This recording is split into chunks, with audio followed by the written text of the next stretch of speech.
नमस्कार दोस्तों, मैं डॉक्टर प्रकाश कुमार आज आपके चैनल झार पाठशाला में उपस्थित हूं और आज एक बहुत ही महत्वपूर्ण विषय को लेकर के यहां पर हूं। आज झारखंड के प्रतियोगी जो नौजवान हैं, छात्र हैं, जो कई वर्षों से बेसब्री से इंतजार कर रहे थे कि जेपीएससी का परीक्षा कब होगा, जेपीएससी का परीक्षा कब होगा, तो एक ये सुनहरा मौका जो है कि आपको प्राप्त हो रहा है। और इसी सुनहरे मौके के संदर्भ में मैं आपको ये बताने जा रहा हूँ कि झारखंड की परीक्षा को कैसे क्रैक की जा सकती है। झारखंड का सिलेबस है, लेकिन यहाँ पर बहुत सारे विद्यार्थियों में किम कर्तव्य विमूढ़ता की स्थिति है कि इतने कम समय में और इतने विशाल विस्तृत सिलेबस को कैसे पूरा किया जा सकता है। तो इसे पूरा करने के लिए जो युक्तियां हैं, जो तरीके हैं, उन तरीकों पर आज हम चर्चा करेंगे।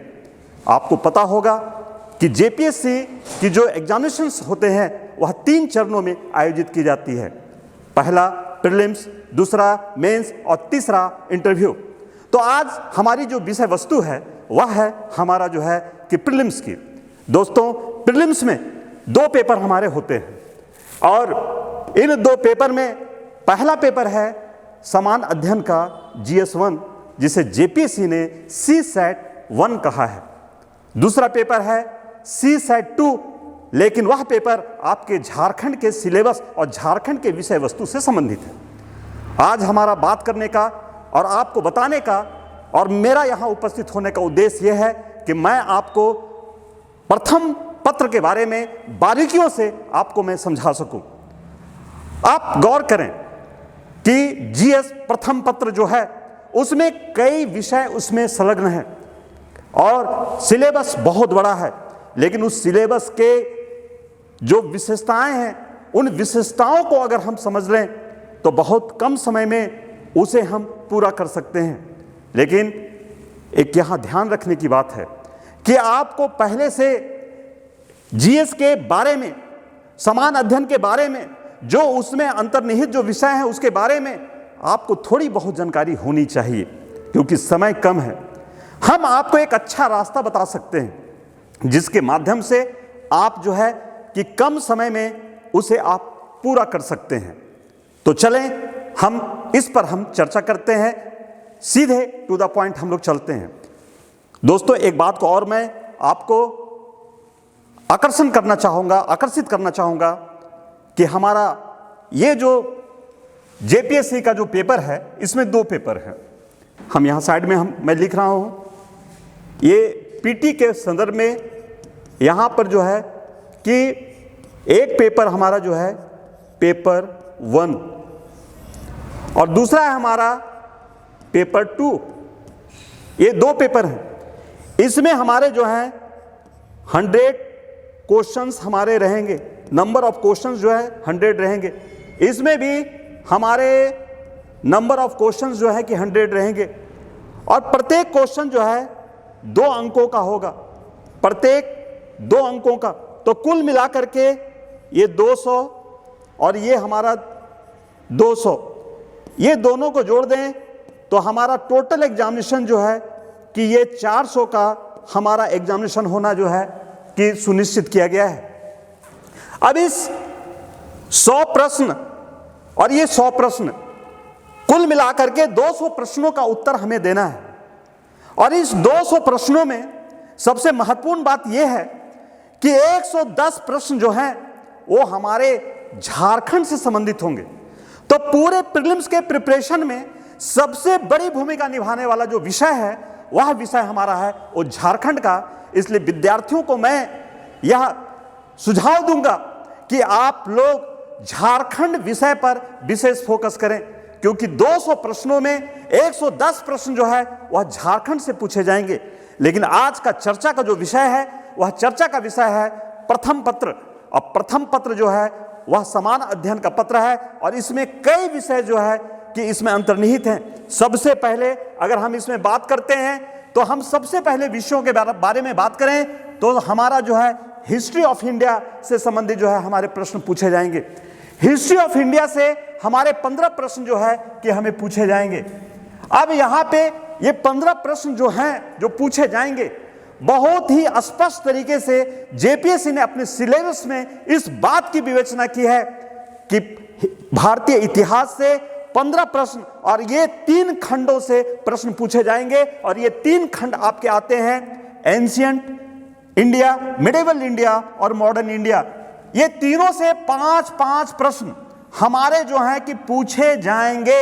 ये एकदम साफ है कि अगर मैं एंशिएंट इंडिया का प्रिपरेशन करता हूं तो हमारे 5 प्रश्न सुनिश्चित हो जाएंगे। मिडिवल इंडिया का मैं प्रिपरेशन करता हूं तो 5 प्रश्न हमारे सुनिश्चित हो जाएंगे। मॉडर्न हिस्ट्री का मैं प्रिपरेशन करता हूं तो 5 प्रश्न हमारे सुनिश्चित हो जाएंगे। यहां पर कोई भी ऐसी अंदर द्वंद्वता नहीं रहेगी कि हमारे कितने पढ़ने से कितने प्रश्न हमारे जो है कि आएंगे।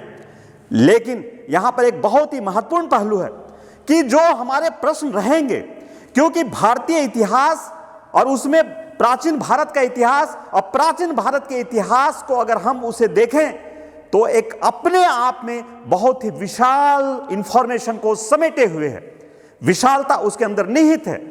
प्राचीन भारत का इतिहास की जो शुरुआत होती है वह प्रागैतिहासिक काल से शुरुआत होती है, और प्रागैतिहासिक काल की शुरुआत जो है वह 5 लाख वर्ष पूर्व से लेकर के 7वीं 8वीं सदी तक के कालखंडों तक का जो समय अवधि है, उस समय अवधि के बीच का जो कालखंड है वह प्राचीन कालखंड के दायरे में अंतर्निहित किया जाता है।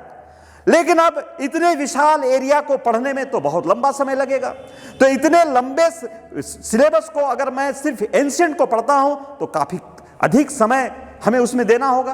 तो मुझे एकदम कम समय में हम कैसे उसको हम जो है कि कवर कर सकते हैं। इसके लिए दोस्तों, जो मैं हमेशा बताता रहा हूं आप छात्रों को कि आप जो है एक त्रिकोण विधि, ट्रायंगल थ्योरी, जिसे मैं बहुत बेहतरीन थ्योरी समझता हूं, जो मेरे विचार से ही उपजी हुई है, और वह है कि इस ट्रायंगल थ्योरी को अगर मैं फॉलो करता हूं और इस सिस्टम के अनुसार से चलता हूं तो हमें परीक्षा के प्रिपरेशन में कोई भी कठिनाई हमें नहीं होगी।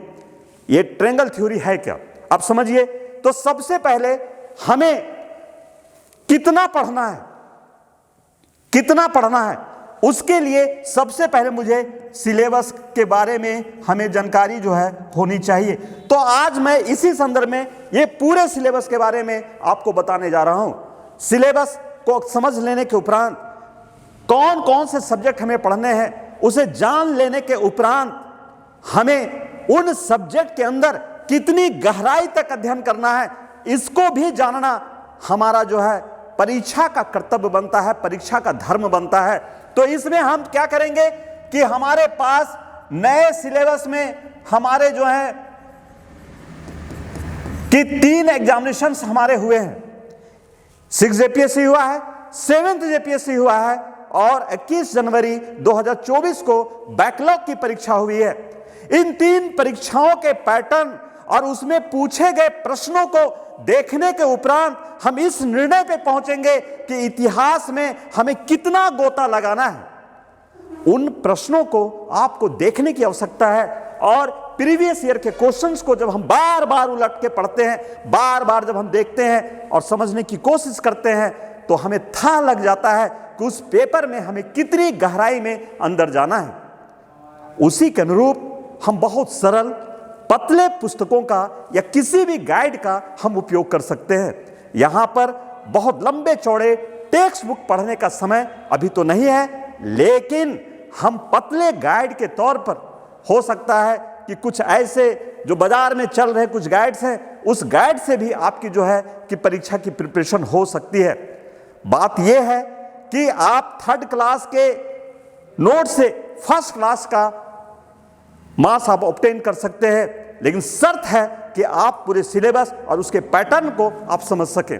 तो यहां पर मैं उसी पैटर्न, उसी सिलेबस और उसी गहराई को बताने के लिए आपके समक्ष में उपस्थित हुआ हूं। तो यहां पर प्रीवियस ईयर के क्वेश्चंस को हम देखेंगे, हमने सिलेबस को हमने समझ लिया, विगत वर्षों के परीक्षा में पूछे गए प्रश्नों को देखेंगे, और विगत वर्षों में पूछे गए प्रश्न, उनके स्रोत, उनके नोट्स हमें अवेलेबल हमारे टेबल पर होना चाहिए। तो तीसरे त्रिकोण पर हमारे पास नोट्स होना चाहिए। तो एक हमारा जो है कि क्या है कि एक हमने जो है कि हमारे पास सिलेबस की समझ होनी चाहिए। सिलेबस की समझ होने के बाद प्रीवियस ईयर के क्वेश्चन की समझ होनी चाहिए, और तीसरा है कि उसी के अनुरूप हमारे पास नोट्स होनी चाहिए। जब ये तीनों समीकरण जब हमारा मिलेगा, सिलेबस है, प्रीवियस ईयर के क्वेश्चंस है, नोट्स है और फिर सिलेबस, इन तीनों के बीच में जब हम आदर्श समीकरण बना लेते हैं तो परीक्षा हमारे नियंत्रण में आ जाता है और उसी के अनुरूप हम पढ़ करके परीक्षा को, टारगेट को हम हिट कर सकते हैं। तो आए हम यहाँ पे चलते हैं कि यहाँ पर हमारे जो है हिस्ट्री ऑफ इंडिया से हमारे जो है कि 15 प्रश्न है, और उन 15 प्रश्नों में एंशिएंट इंडिया से 5 प्रश्न है, मिडिवल इंडिया से 5 प्रश्न है और मॉडर्न इंडिया से 5 प्रश्न है। अर्थात अगर मैं हिस्ट्री का प्रिपरेशन करता हूं और मैं समझ जाता हूं कि विगत वर्षों में इतनी गहराई तक मुझे पढ़ना है, तो हमारे 15 प्रश्न जो है वो सुनिश्चित हो सकते हैं और सही साबित हो सकते हैं। मैं इस परीक्षा में सही सटीक उत्तर जो है कि मैं बना सकता हूं। दूसरा यहाँ पर एक महत्वपूर्ण जो सब्जेक्ट है, हिस्ट्री के बाद हमारे दूसरे जो सब्जेक्ट्स आ रहे हैं वह हमारा जो है ज्योग्राफी ऑफ इंडिया है। ज्योग्राफी ऑफ इंडिया में जनरल ज्योग्राफी है, फिजिकल ज्योग्राफी है, इकोनॉमिकल ज्योग्राफी है, सोशल एंड डेमोग्राफिक ज्योग्राफी है। इनके भी अंक जो है वो तय किए गए हैं। हमारे जनरल ज्योग्राफी से 3 प्रश्न है, फिजिकल ज्योग्राफी से 3 प्रश्न है, इकोनॉमिकल ज्योग्राफी से 2 प्रश्न है, सोशल और डेमोग्राफिक ज्योग्राफी से हमारे 2 प्रश्न पूछे जा रहे हैं। यहां पर एक बहुत महत्वपूर्ण बात है जो मैं आपको ध्यान आकर्षित करवाना चाहता हूं, एकदम सुन लीजिए और कान खोल करके याद कर लीजिए कि यहां पर ऊपर में आपको लिखा हुआ है ज्योग्राफी ऑफ इंडिया, मतलब है कि सिर्फ भारत के भूगोल से प्रश्न पूछे जाएंगे। हमारा सिलेबस यही कह रहा है, लेकिन यहां पर आप भ्रमित नहीं हो। आप विगत वर्षों के प्रश्नों के पन्ने को उलट करके देखें, यहां पर सिर्फ आपका भारत के भूगोल से प्रश्न नहीं है, बल्कि आपके जनरल ज्योग्राफी से, आपके विश्व के वर्ल्ड ज्योग्राफी से भी प्रश्न पूछे गए हैं। जनरल ज्योग्राफी में के तहत में भारत के टोटल इंफॉर्मेशन, जो समान इंफॉर्मेशन है, चाहे वो एग्रीकल्चर है, इंडस्ट्री है, चाहे ट्रांसपोर्टेशन है, इंडस्ट्रियल पॉलिसीज हैं, या वर्ल्ड की समान जानकारी है, झील है, पहाड़ है, पर्वत है, नदी है, तालाब है, इन सारे जगहों से आपके जो है कि प्रश्न यहां से आएंगे। इसलिए इस भ्रम में नहीं रहिएगा कि भारत से प्रश्न जो है सिर्फ रहेगा, बल्कि भारत के साथ साथ विश्व के पहलू से और विश्व के परिप्रेक्ष्य से भी आपके प्रश्न पूछे जाएंगे। इसको आप अपने दिल और दिमाग में बैठा करके रख लें। दूसरा, फिजिकल ज्योग्राफी यहां पर है। फिजिकल ज्योग्राफी में आता क्या है? भूआकृति विज्ञान आता है, जलवायु विज्ञान आता है, समुद्र विज्ञान आता है। और आप विगत वर्षों के प्रश्नों को उठा करके देख लीजिए तो ये फिजिकल ज्योग्राफी से यहां से प्रश्न आपके जो है निहित हैं। जो फिजिकल ज्योग्राफी जो है सिर्फ भारत के फिजिकल ज्योग्राफी से नहीं है, बल्कि जो एक सैद्धांतिक पहलू है हमारा भूगोल विषय का, उस भूगोल विषय के सैद्धांतिक पहलू से जो है कि प्रश्न यहां पर किए जा रहे हैं। भूकंप से है, ज्वालामुखी से है, प्लेट विवर्तनिकी से प्रश्न आ सकते हैं, हिमानी से, हस्तलाकृति से आ सकते हैं, नदी अपर्दनचक्र से आ सकता है, वायु अपर्दनचक्र से आ सकता है, समुद्र से प्रश्न आ जाएंगे, जलधारा से प्रश्न आ जाएगा, ज्वारभाटा से प्रश्न आ जाएगा, जलवायु से आपके प्रश्न जाएंगे, वर्षा से प्रश्न आ जाएंगे। तो ये सारे चीजों के बारे में जो है कि इस फिजिकल ज्योग्राफी के अंतर्गत में आपको पढ़ना है, और यहां से आपके 3 प्रश्न जो है निहित है। और इकोनॉमिकल ज्योग्राफी, इस इकोनॉमिकल ज्योग्राफी में खास करके इंडिया के बारे में आपको पढ़ना है। इसी में एग्रीकल्चर पढ़ लीजिए, इसी में आप जो है कि इसको भी यहाँ पे मान लीजिए जो भारत की अर्थव्यवस्था से संबंधित जो ज्योग्राफिकल पहलू है, उन ज्योग्राफिकल पहलू से संबंधित जो है कि प्रश्नों को यहाँ से पढ़ना है। इसी में इंडस्ट्री है, ट्रांसपोर्टेशन है, ये सारी चीज़ों को यहाँ पर आपको पढ़ लेना है। तीसरा है सोशल और डेमोग्राफिक ज्योग्राफी। इसमें भारत की जनसंख्या से संबंधित प्रश्न रहेंगे, जनजातीय समाज से प्रश्न रहेंगे, किस राज्य में सबसे अधिक जनसंख्या है, किस राज्य में सबसे कम जनसंख्या है, महिला का लिंगानुपात कितनी है, किस राज्य में कितना लिंगानुपात है, इन सारे फ्रेम से जो है कि आपके प्रश्न पूछे जाएंगे। तो कहने का मतलब है कि यहाँ पे ज्योग्राफी ऑफ इंडिया है, और सिर्फ ज्योग्राफी ऑफ इंडिया नहीं बल्कि ज्योग्राफी से आपको प्रश्न पूछा जा रहा है। तो यहाँ पर आप विगत वर्षों के प्रश्नों का जब आप देखेंगे तो इंडिया शब्द को यहाँ से हटा दीजिए और ज्योग्राफी शब्द को अंदर ले आइए, लेकिन इंडिया को प्राथमिकता देते हुए पूरे प्रिपरेशन को आपको करना है। इस प्रकार जो है कि ज्योग्राफी से आपके जो है कि प्रश्न जो है कि पूरे होंगे। तो यहाँ पर 15 प्रश्न आपके इतिहास से थे और 10 प्रश्न आपके ज्योग्राफी से थे। कुल मिलाकर के 25 प्रश्नों का प्रिपरेशन बहुत ही टारगेटेड स्थिति में आपको प्रिपरेशन करना पड़ेगा। अब हम चलते हैं आगे, इंडियन पॉलिटी और गवर्नेंस। ये जो हम जो देख रहे हैं, ये पहलू को जो हम देख रहे हैं, इंडियन गवर्नेंस एवं इंडियन पॉलिटी एवं गवर्नेंस की जब हम बात कर रहे हैं तो यहाँ पर देखिए ये भी सिलेबस कुछ हल्का सिलेबस नहीं है, हल्का नहीं है, बल्कि इसको भी समझने के लिए आपको जो है कि विशद रूप में जो है कि आपकी प्रिपरेशन आपकी होनी चाहिए। अब यहां पर देखिए, कॉन्स्टिट्यूशन ऑफ इंडिया से मात्र 4 प्रश्न आपके पूछे जाएंगे। पूरे भारत के संविधान का निर्माण कैसे हुआ, संवैधानिक विकास की पहलू, इसी में आपका जो है कि संविधान की विशेषता, उद्देशिका, फिर उधर जो है संघ राज क्षेत्र, मौलिक अधिकार, उधर नागरिकता, हमारे जो है कि डायरेक्टिव प्रिंसिपल्स, फिर हमारी कार्यपालिका, राष्ट्रपति, प्रधानमंत्री, विधायिका, न्यायपालिका, कई ऐसे अपातुपन कई ऐसे चैप्टर्स हैं। उन सारे चैप्टर्स को आप पढ़िए तो आपके जो है कि 4 प्रश्न यहां से बनेंगे। लेकिन बात यह है, फिर वही बात आती है कि प्रीवियस ईयर के क्वेश्चंस को अगर हम देखेंगे तो अगर हम कोई सिंपल गाइड को भी उठा करके हम पढ़ेंगे तो हमारी ये पूर्ति हो जाती है। हमें यहाँ पर बहुत अंदर में बहुत बड़े बड़े मोटे मोटे किताब नहीं पढ़ने हैं, बल्कि सिर्फ दिमाग में ये रखना है कि प्रश्नों का स्वरूप क्या है, प्रश्नों का नेचर क्या है, उस नेचर के हिसाब से हमें प्रिपरेशन करना है। हमारा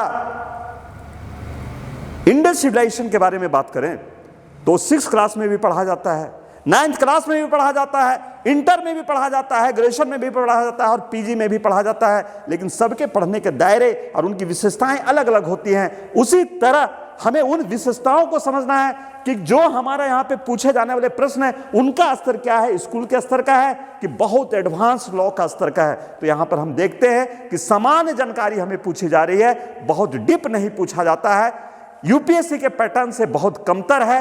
तो इस तरह हम यूपीएससी के स्तर से कमतर स्थिति में इनके जो है प्रश्न पूछे गए हैं, तो उसी रास्ते में रह करके हमें प्रिपरेशन करना है। दूसरा है आपका पब्लिक एडमिनिस्ट्रेशन।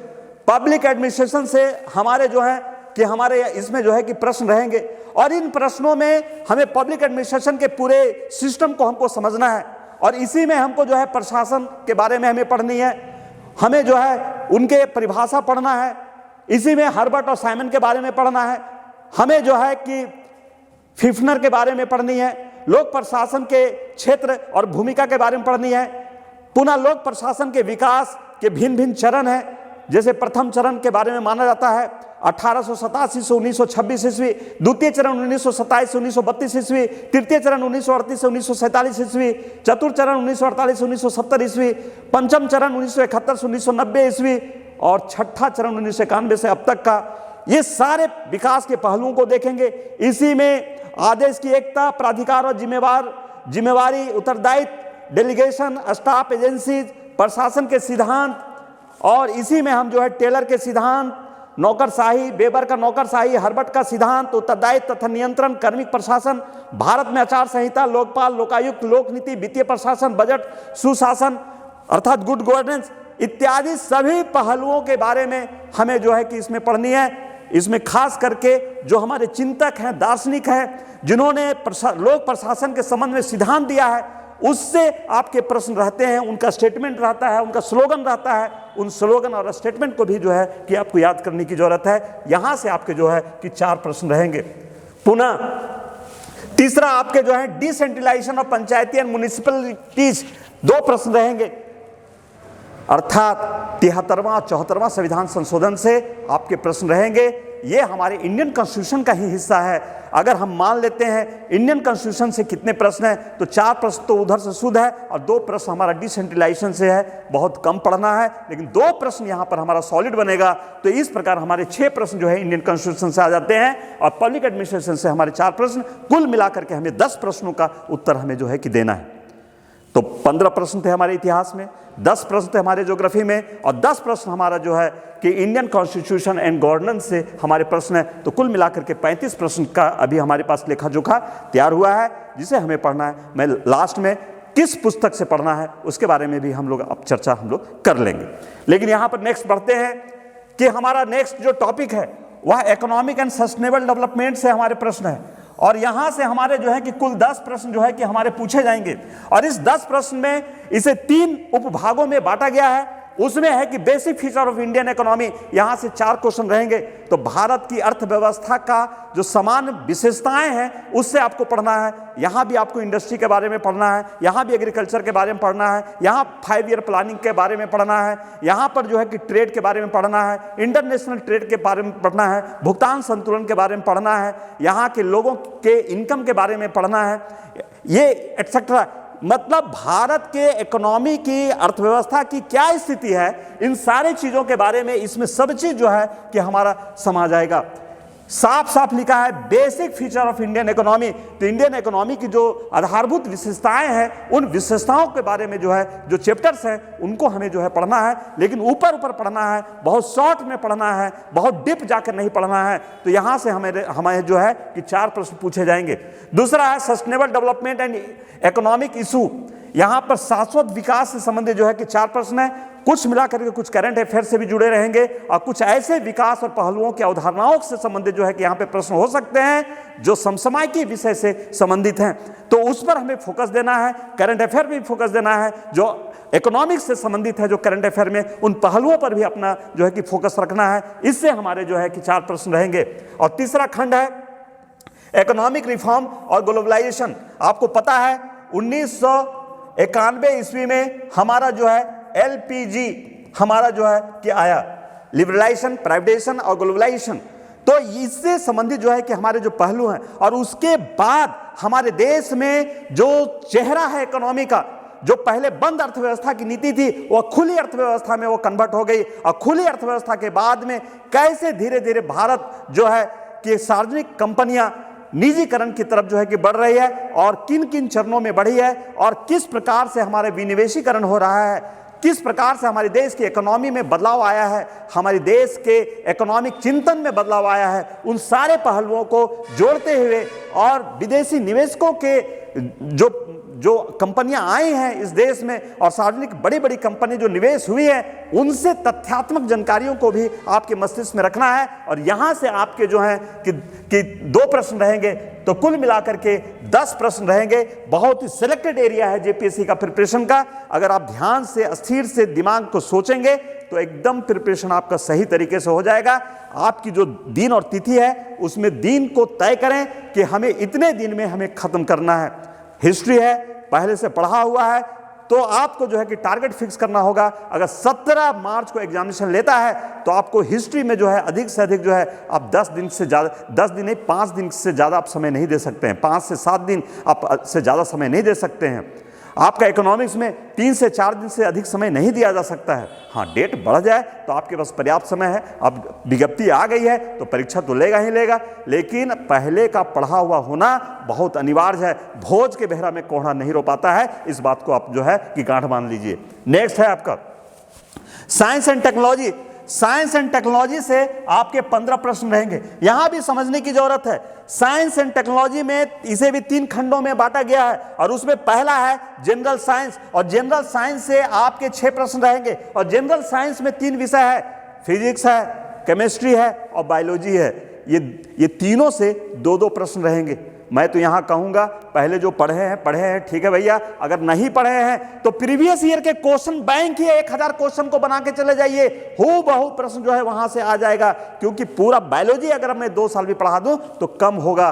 तो कहने का मतलब है कि आप बायोलॉजी में कितना पढ़ेंगे, बायोलॉजी में आप पढ़ेंगे, प्रश्न पूछेंगे 2, तो यहाँ पर थोड़ा सा अपना ट्रिक्स का प्रयोग करना है। यदि पढ़ना तो है ही, और भी बहुत सारे कंपटीशन आपको देने हैं। बायोलॉजी की समझ आपके पास होनी चाहिए। आप 9th-10th में भी पढ़े होंगे। हमें कुछ प्रश्न आते हैं, कुछ चैप्टर्स हैं, जैसे हमारा कोशिका विभाजन है, हमारे जो है 5 किंगडम है, हमारे जो है कि डिजीज है, हमारे ब्लड सर्कुलेशन है, हमारा जो है श्वसन प्रणाली है, हमारा जो है बॉडी का, हमारा जो है कि स्केलेटन सिस्टम है, हमारे ये ऐसे कई हमारे जो है कि चैप्टर्स हैं, और सभी चैप्टर से प्रश्न उठने की संभावना होती है। लेकिन यहाँ पर अगर कम श्रम में अधिक उत्पाद करना चाहते हैं तो ऐसी स्थिति में आप जो है कि प्रीवियस ईयर के क्वेश्चंस को बना करके जाइए, ये आपको जो है कि रामबाण साबित आपको होगा। तो 6 प्रश्न जो है कि आपके जो है जनरल साइंस से आएंगे।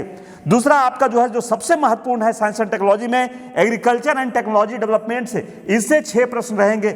मैंने एग्रीकल्चर का पैटर्न भी देख लीजिए, कहाँ पर कौन एग्रीकल्चर हो रहा है उसको भी पढ़ लीजिए, और प्रेजेंट डे में हमारे नवीन कौन से हाइब्रिड सीड्स आ रहे हैं और एग्रीकल्चर से संबंधित क्या नवीन नवीन चीजें की खोज हुई है, उसमें अगर कृषि से संबंधित कुछ उपकरण भी खोज हुई होगी, कीटनाशक का भी खोज हुआ होगा, उनकी कृषि की पद्धति में टेक्नोलॉजी में भी खोज हुआ होगा, तो उस टेक्नोलॉजी को भी जो है कि आप पढ़िए। यहां से आपके 6 प्रश्न जो है आपका रहेगा। पुनः तीसरा सेक्टर है इंफॉर्मेशन एंड कम्युनिकेशन टेक्नोलॉजी से 3 प्रश्न रहेंगे। पूरा कंप्यूटर और जितना इंटरनेट है, जितना हमारे जो है कि इनसे जुड़े हुए टर्मिनोलॉजी हैं, उन सारे टर्मिनोलॉजी को आपको पढ़ना है। यहाँ से आपके जो है कि 3 प्रश्न आपके रहेंगे। तो कुल मिलाकर के एक बहुत बढ़िया पेपर, 15 प्रश्न जो है कि आपके यहाँ से आपको रहेंगे। तो हमने कितने प्रश्नों के बारे में हमारे दिमाग में डिजाइन हो गई? 15 प्रश्न इतिहास से रहेंगे, 10 प्रश्न ज्योग्राफी से रहेंगे, 25, 10 प्रश्न हमारे जो है पॉलिटी और गवर्नेंस से रहेंगे, 35, और हमारे 10 प्रश्न इकोनॉमिक्स से रहेंगे, 45, और 15 प्रश्न जो है कि हमारे जो हैं साइंस एंड टेक्नोलॉजी से रहेंगे, 60। अभी हम 60 प्रश्नों तक हम लोग यहाँ पर आए हैं। नेक्स्ट आगे हम लोग इसी कड़ी में आगे बढ़ रहे हैं।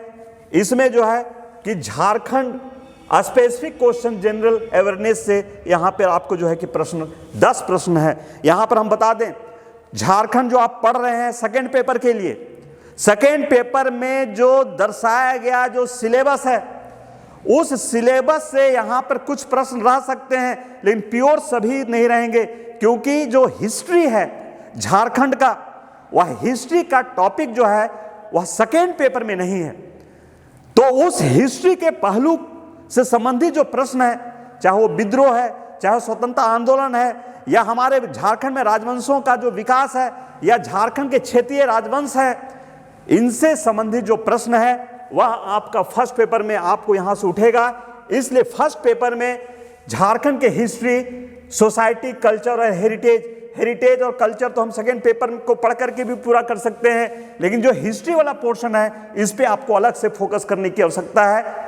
सेकेंड पेपर आपको बैकअप देगा, सपोर्ट देगा, लेकिन फर्स्ट पेपर में कुछ एक्स्ट्रा जो है हिस्ट्री का, जो हिस्ट्री मतलब जिसे इतिहास कहते हैं, राजवंशों के इतिहास कहते हैं, स्वतंत्रता आंदोलन का जो विकास हुआ है, विद्रोह जो हुए हैं झारखंड में, उसके लिए आपको जो है कि यहाँ से आपको पढ़ना है। जब इसे हम पढ़ते हैं तो 10 प्रश्न जो है कि यहाँ से हमारे बनेंगे। तो पहले हमारा जो है 60 प्रश्न था, 60 में हमने 10 जोड़ दिया, तो अभी हम 70 प्रश्नों के आसपास में हम पहुंचे। अब हमारा जो है, अब यहां पर हम लोग 30 प्रश्न के बारे में बात करें तो एक हमारा जो है नेशनल इंटरनेशनल करंट इवेंट्स, यहां पर हमें जो है कि एक वर्ष का, पिछले एक वर्ष के करंट इवेंट्स पर हमें फोकस देना है। और खास करके यहां पर क्या है, नेशनल इंटरनेशनल, लेकिन रीजनल वाला भी, झारखंड में भी ऐसी कोई घटनाएं घटी हैं तो उन घटनाओं को भी आपको पढ़ लेना है। नेशनल वाले में कई चीजें आ जाती है, नेशनल यहां सिर्फ लिख दिया, लेकिन नेशनल में कितनी चीजें आ जाएंगी। नेशनल में जो महत्वपूर्ण सत्ता परिवर्तन हुआ, चुनाव हुआ, किसी को अवार्ड मिला, किसी को पुरस्कार मिला, कुछ मैच हुए, कुछ खेल हुए, कुछ हमारे जो हैं कि पद्म भूषण जैसे हमारे सम्मानित किया गया, संगीत में किसी को कुछ अवार्ड मिला, या हमारे जो है कि कुछ बैठकें हुई, कुछ नई योजनाएं हमारे देश में लॉन्च हुई। ये बहुत सारी चीजें जो है नेशनल करंट में, कोई महत्वपूर्ण व्यक्ति का निधन हो गया, कुछ जो है कि नए लोग नियुक्तियां पाई, ये सारे चीजें जो है कि आपके जो है कि नेशनल इवेंट्स में, इसी तरह इंटरनेशनल इवेंट्स में भी, करंट इवेंट में भी इन प्रकार के पहलू जो से संबंधित जो है कि प्रश्न रहेंगे। तो दोनों पहलू पर, इन सारे विषयों पर आपको जो है कि गौर करना है। इवन निवेश को भी आपको देखना है, कोई महत्वपूर्ण व्यक्ति का निधन हो गया उसको भी देखना है। तो ऐसे सारे पहलू, सिर्फ शब्दावली यहाँ छोटा है, लेकिन पहलू जो है विशाल है, और ये तुरंत तैयारी नहीं होगा। बहुत अस्थिर से इसको समझिए, पढ़िए, करंट अफेयर पर बहुत ही प्रमाणिक पुस्तक खरीदिए और धीरे धीरे धीरे धीरे उसे पढ़ते रहिए। यहाँ पर थोड़ा इसे करने में लगेगा, लेकिन सबसे बड़ी बात है कि अगर उसके नस को, उसकी चाबी को अगर आप पकड़ लेते हैं तो 15 प्रश्न जो है कि यहाँ से आपके जो है कि एराइज होंगे। तो 15 प्रश्न करंट इवेंट से आपके जो है पूछे जा रहे हैं, बहुत महत्वपूर्ण है। तो 15 प्रश्नों को यहाँ जोड़ते हैं, 70 में 15 को जोड़ दिए तो 85 प्रश्न का अभी हमने जो है कि आपको बताया। अब यहाँ पर जो है कि एक मिसलेनियस सेक्टर भी जो है झारखंड में सम्मिलित किया गया है, और इस मिसलेनियस सेक्टर में हमारे जो है कि 8 चैप्टर्स हैं। इस 8 चैप्टर में ह्यूमन राइट्स है, environmental protection, biodiversity and climate change है, अर्बनाइजेशन है, स्पोर्ट्स है, डिजास्टर मैनेजमेंट है, पॉवर्टी और अनएम्प्लॉयमेंट है, और अवार्ड्स है, United nation and other international agencies के बारे में हमें पढ़ना है। अब ये 15 प्रश्न है, टॉपिक 8 है, तो मतलब है कि इस 15 को 2 से डिवाइड, 15 को 8 से डिवाइड करेंगे तो लगभग हमारे जो है कि प्रत्येक टॉपिक से 2 प्रश्न जो है कि हमारे एराइज हो रहे हैं।